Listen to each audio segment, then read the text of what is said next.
Today on the Pro Life Podcast, 4 former Disney Channel stars are all pregnant at the same time. Bailey is super excited and she needs to talk about it. Let's get started.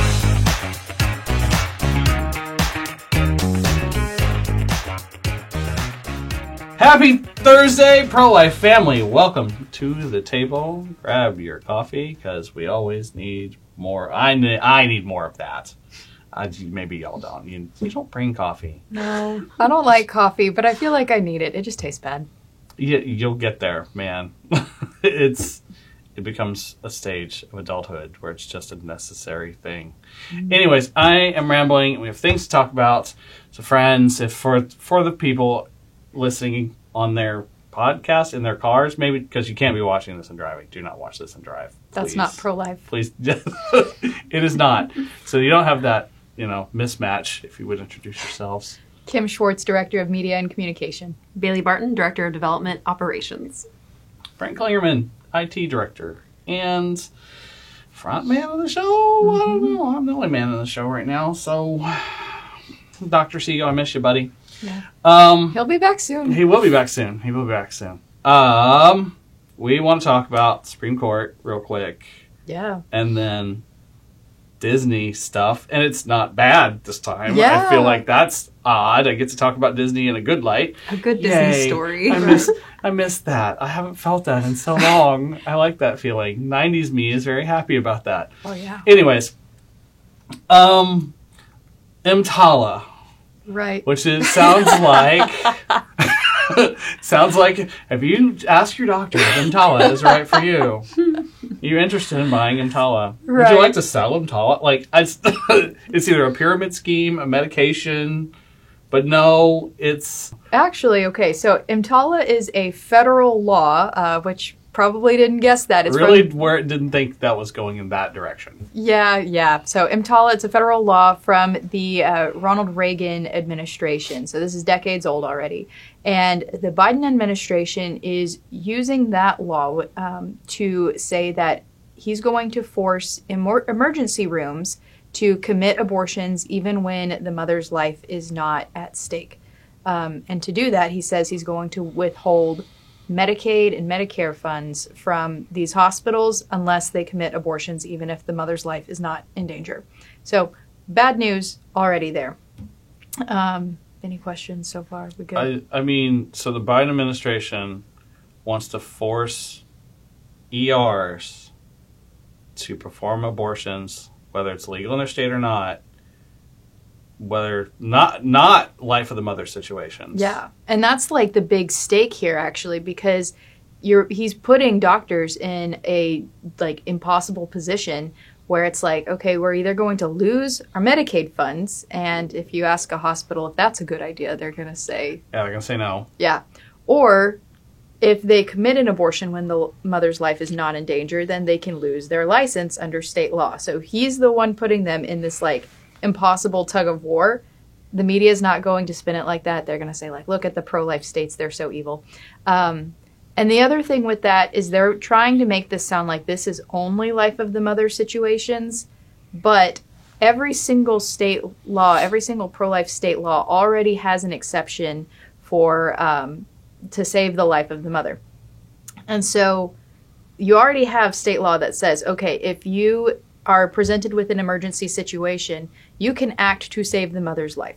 So that's already there. But the Biden administration made this intentionally vague language that they're masking it under the life of the mother situation. But they just said hospitals have to perform an abortion when it is the necessary stabilizing treatment. And that's pretty vague. So that's how the Biden administration is putting this tug of war. The Supreme Court is hearing that case this week. It's over Idaho against the Biden administration.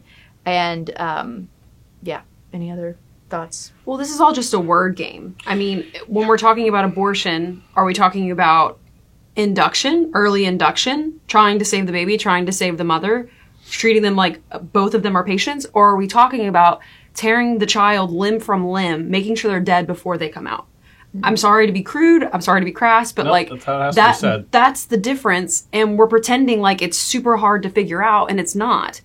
It's not. And the law says, you know, in the case of mother's life, whatever, I can't remember the exact words, but like even that is not stating in the case of a mother's life, yeah, go ahead and perform what is the procedure called? A D&E, or it depends on the stage, but like basically the procedure is tearing the child apart, or even in some stages they'll inject a poison into the child's heart before the child's delivered. Yeah, and so even though the law says that, most women who are about to have their babies, who are in their third trimester, who are in an emergency situation, that want to have this child are not going to go in and get that procedure. They're going to be induced. Yeah. Yep. And even from a like medical perspective, like that's the more practical thing to do, because an abortion is going to take a lot of time. And if you're in an emergency, you know what you don't have? Time. So yeah, you're in that situation. But like what you're saying, there's this like discrepancy that comes from this conversation between like medical professionals and legal scholars and the media and like regular people just having these conversations, is that they'll all use the word abortion, but they're all meaning different things. So if you go into a hospital, for example, and let's say you're having a miscarriage, and the child has already died, but whenever you get the bill, it'll come back and it'll say like, oh, we had an abortion, like you had an abortion. And so that's where some of this confusion comes in, because they're like, oh, well, you're trying to outlaw that. That's abortion. But we have to distinguish what these procedures are, what is the moral intent, what is the actual like moral practice that you're doing, what's the legal definition. And so whenever we're talking about abortion and like legally talking about abortion too, like we mean killing the child, intentionally killing the child, versus like where it could even be a foreseen effect, like with an induction, and you go into the hospital for like an emergency, and they're just like, we just need to get the baby out, and they're going to call that an abortion on your bill, even though it's like, well, we had an induction, and it's like, okay, well, that's not the same thing. That's not morally the same thing. Like you didn't cause the child's death like on purpose. You were trying to save the mother, and the like foreseen but unfortunate like effect was that this child may have died because he was super premature, but that was not your intent. Your intent was just separate mom and baby and try to save both. But the reality is that sometimes you can't do that. You can't save both. But that is different than causing the death of one, especially electively. Like, and that's what the Biden administration is doing, is just to like open the door for elective abortions where the mother, it's more about like convenience instead of like emergency situations. It's intellectually so dishonest. It makes me so frustrated, because what, you know, a typical normal OBGYN, what they are doing is delivering babies, and a good one is going to treat your baby like a patient as well as you. And abortionists are trained to do something totally different. They are trained to make sure that baby does not come out alive. We have to realize that. And again, it's a word game, because induction is falling under abortion, and we're not against early induction if it's necessary. Yeah. Of course, do it. I know so many women who have gone through that, some that miraculously the baby survives, and some that it's tragic and it doesn't. And we just have to be real with what we're saying and intellectually honest about the procedures. Yeah. So my middle child was induced a couple weeks early because my wife's blood pressure was a little high, and the doctor was like, hey, I think this is the thing we need to do here. Like, your blood pressure's been high, and it's been high for a little bit. This is not going to be good. Let's go ahead and induce. So technically, I guess she was aborted, which sounds absolutely insane. Yes. I feel like there is a clearer way to say things than to medically billing categories of, well, let's just put everything in this category. Yeah. And so if anyone is trying to make you feel bad about the whole, in the case of the life of a mother and like the abortion word antics, like just remind the person you're talking to what you're for. You are for life. You are for this baby having a chance. Mm-hmm. You know what else really grinds my gears on this subject? What? Okay.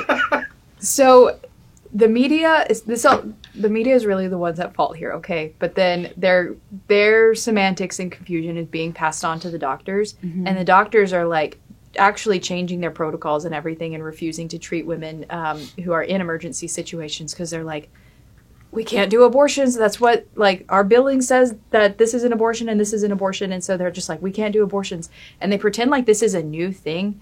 We've had this definition of the life of the mother for 10 years, over 10 years now. So they've been operating under, like, and known what to do. And they've been doing it for 10 years of, if a mom comes in with, like, emergency situation and we need to do an induction or we need to, you know, treat her for a miscarriage. They've been doing that for 10 years with this exact same definition. This is literally the Patrick from SpongeBob meme of, like, before Dobbs, Patrick with a microscope and a lab coat and science. Yes. And after Dobbs, Patrick with a board nailed to his head. It's true. I don't know, man. I don't know what I'm supposed to do. If you know anybody who's gone in for an early induction with an emergency case, I've never heard this in my life. Oh yeah, we went in for an abortion and now everything's fine no one and the says it baby's like living. that. No one says it like that. Like that's not. Nobody says it like that. Yeah. And I want to give credit to the doctors because I think the majority of doctors, like, they know what they're doing, they know what they're supposed to do, and they're doing it. But there's just that vocal minority that's just like, we can't do anything. I'm not going to do anything. And then they go and complain to the media, and then they cause this, like, hysteria and everything like that. And it just becomes, like, snowballs and becomes worse and worse. You know, I can't remember what the acronym was. Teachers have a lot of acronyms. My wife's a teacher. I have a lot of acronyms. I'm an IT guy, right? And I can't remember what one it was, but both of us have the same one, and they do not mean the same thing, right? And my wife is telling me about some, and she uses the acronym that she's teaching the kids, and I'm like, why are you teaching them about Cisco routers?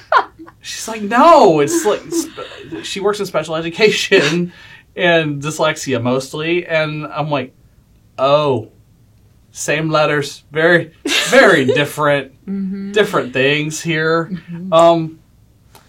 Now we're on the same page. I follow, and it's kind of like this. Well, we've decided abortion as a doctor. Well, I have a different acronym here, right? And you're using this one, and we're just going to. I'm just going to continue to remain intentionally not go. Hang on, do we mean this or this? Yes. Like, we're intentionally going, I guess Cisco routers and special education are a thing now, and that's just what we do, and it doesn't make sense to me, but again, you are very small. Words. Yeah, and I think, honestly, this is just a good reminder that, and this is just my hot take for the day, well, no matter what the doctor you have, for whatever purpose, dermatologist, just like general practitioner, y'all need to have doctors that are pro-life, because if you have a doctor who's all confused about this, that is like, I don't know if I should do harm. Just have pro-life doctors. I don't know how you figure it out. You just do, and those are going to be the best doctors because they're sane. Yeah, fair. Good advice. I literally had that conversation at Campfire last weekend. Oh, nice. And the guys are like, well, there was a gentleman, it's an annual camp out, and there's a gentleman who received a Lifetime Achievement Award and for the group that we were with. And he had a heart attack, ended up in a coma for a few days, and the doctors are like telling his wife, well, maybe you ought to think about pulling the plug here. And the next day he wakes up and he's been fine. He's gone back to normal life, and I'm going to see if maybe we can get him on the show. So I'm not going to tell his whole story, right? Yeah. But the guys sitting around afterwards were like, it reminds me of what you guys are doing. Like, that's where the culture is gone. And even this friend, like, he's had a situation recently with family where the doctors are going, well, you know, she's getting older and maybe you ought to just consider. And he's like, hold on now. Like, these are human lives, family members, valuable people. Yeah. What are we doing? And I'm like, yeah, that's the culture is very utilitarian, and we've gotta fix that. And so those of us who are going to stand up and say something, I mean, needs to be more of us. But, you know, they were reiterating that they appreciate what we do here, and I'm like, well, thanks, but it's your part too. Like, Yeah. we've all got to take a little bit of a stand when somebody says, well, maybe they're over 65 and, health complications. You should just consider it. No, we'll let God do that considering, and we're going to do our best here with what we have. Anyway, okay, soapbox time. Love it. Pro-life doctors. Pro-life doctors, man. You got to find them. Yep. We Yeah. need you guys. We need a pro-life culture too. Yes. Okay.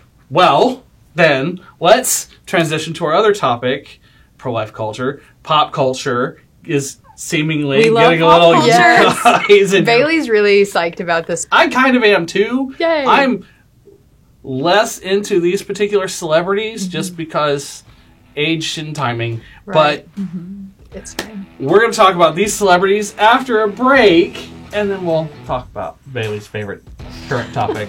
Great news. Texas Right to Life is celebrating our 50th birthday this year. This is half a century of victories that the Lord has given us. But God is not done yet. The battle for life is only increasing as the abortion industry is going underground to promote death and sell abortion. Join us in supporting Texas Right to Life's 50th birthday campaign and chip in with a gift today. Thank you for 50 years of saving lives. And friend, the best is yet to come. Get your tickets today for the Convention for Life. This is like my favorite convention all year. June 22nd in Houston at Grace Church in the Woodlands. We're going to level up that pro-life knowledge, and you are going to be a pro-life expert. We're going to hear from an amazing lineup of speakers to help you defend your beliefs, including author Danielle D'Souza Gill. If that D'Souza name sounds a little familiar, yeah, Dinesh's daughter. It's going to be an amazing time. We are going to celebrate the anniversary of the overturn of Roe v. Wade, and we're going to look forward and talk about some of the issues facing our movement. Get your tickets at conventionforlife.com. All the details and links below, conventionforlife.com. We'll see you in June. Okay, welcome back, friends. Pop culture is a favorite topic for some people around here. I like pop culture. Yes. I like This movies will and media delight and the stuff. hearts of all lower millennials, upper Gen Z. Like, these are some of our favorite Disney Channel stars. Yes. These are Disney Channel people, so I'm not super... I know who they are. Yes.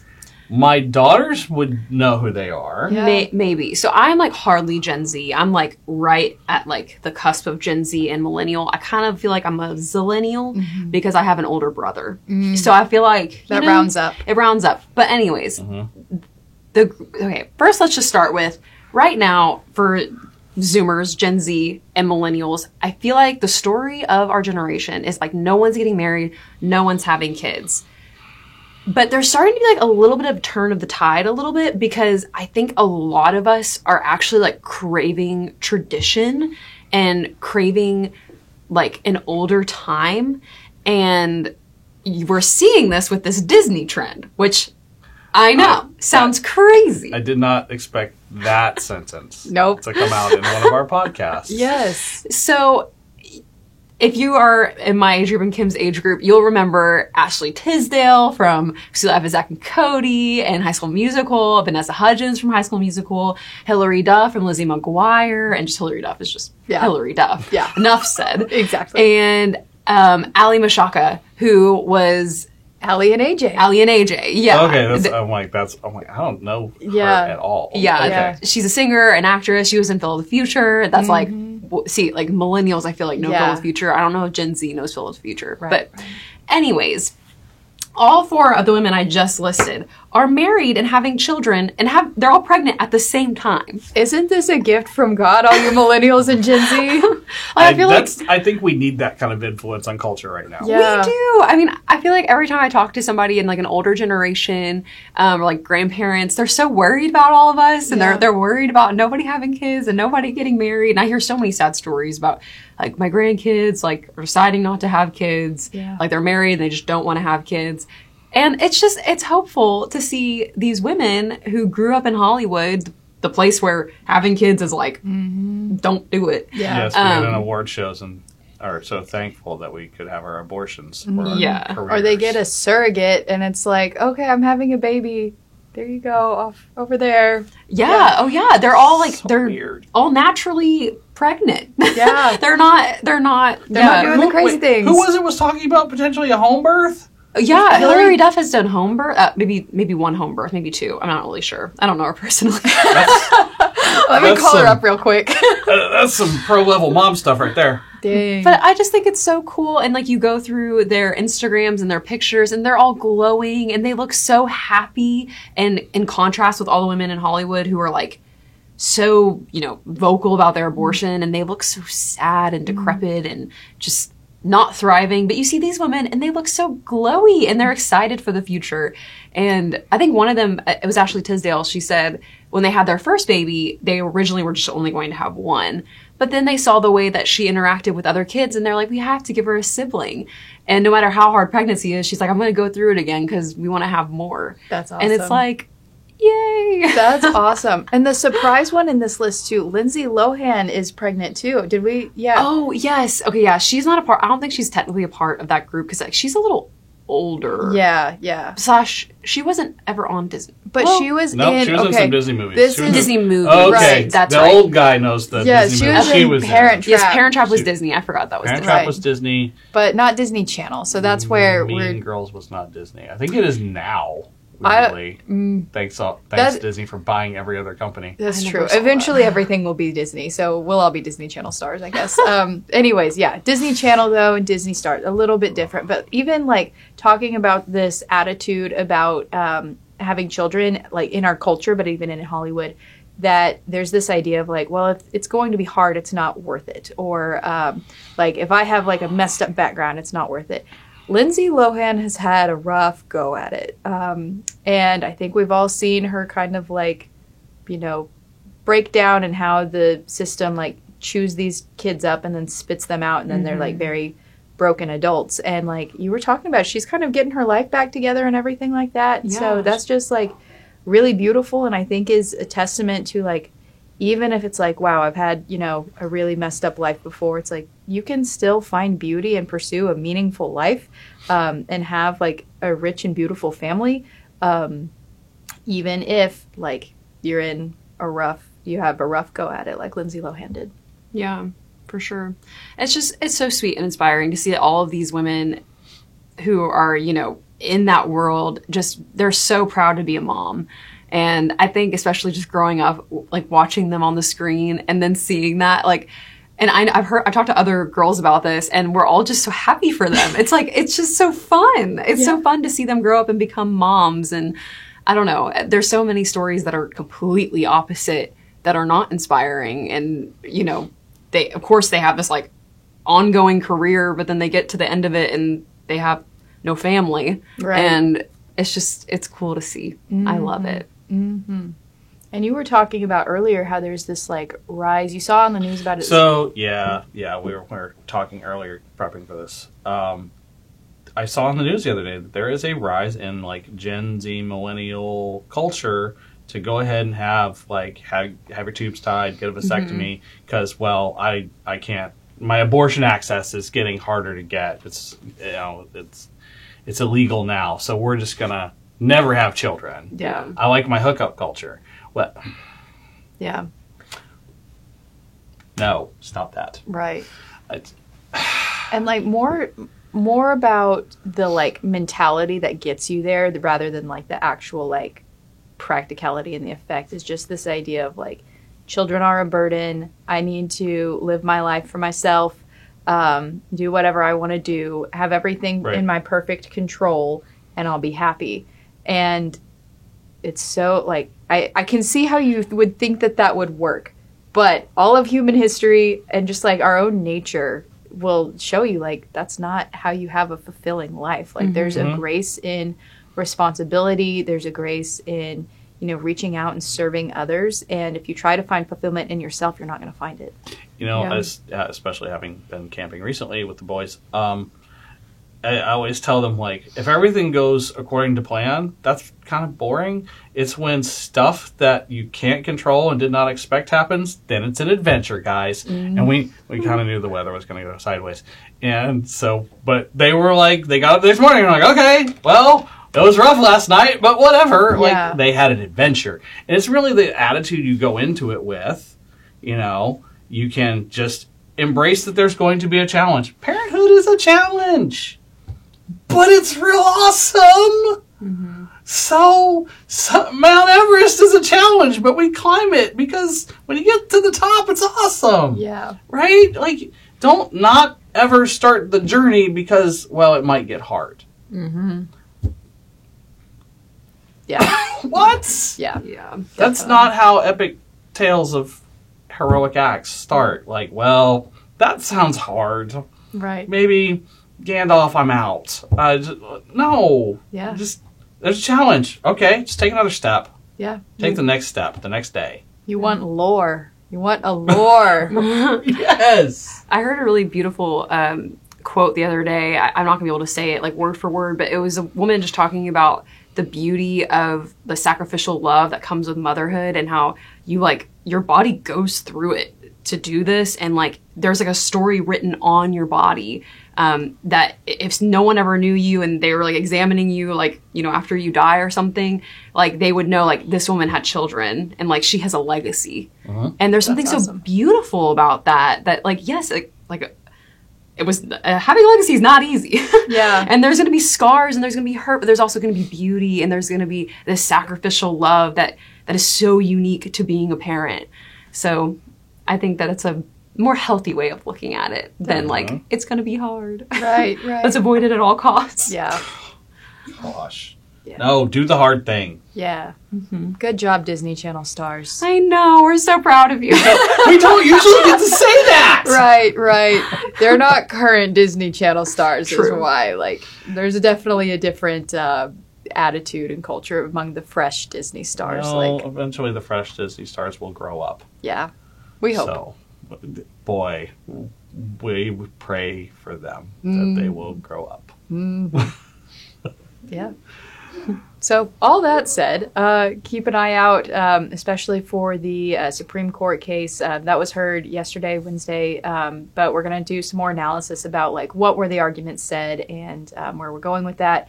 And then just, you know, keeping our eyes on the culture and, you know, using these topics to start conversations. Like, you know, how easy is it to say, like, hey, you remember Sweet Life of Zach and Cody? Ashley Tisdale's having a baby and all these other people. Like, it's easier to have those conversations whenever you, and, like, talk about your values whenever you've got something cool and fun, like 4 Disney Channel stars having babies at the same time. I'm a little old, so I think I'd have to open with, hey, Lindsay Lohan's pregnant again, and she's actually got her life together now. Yes. Cool. There you go. See, Yeah, whichever yeah. one works. Yeah, whichever age demographic you fall in. Right, right.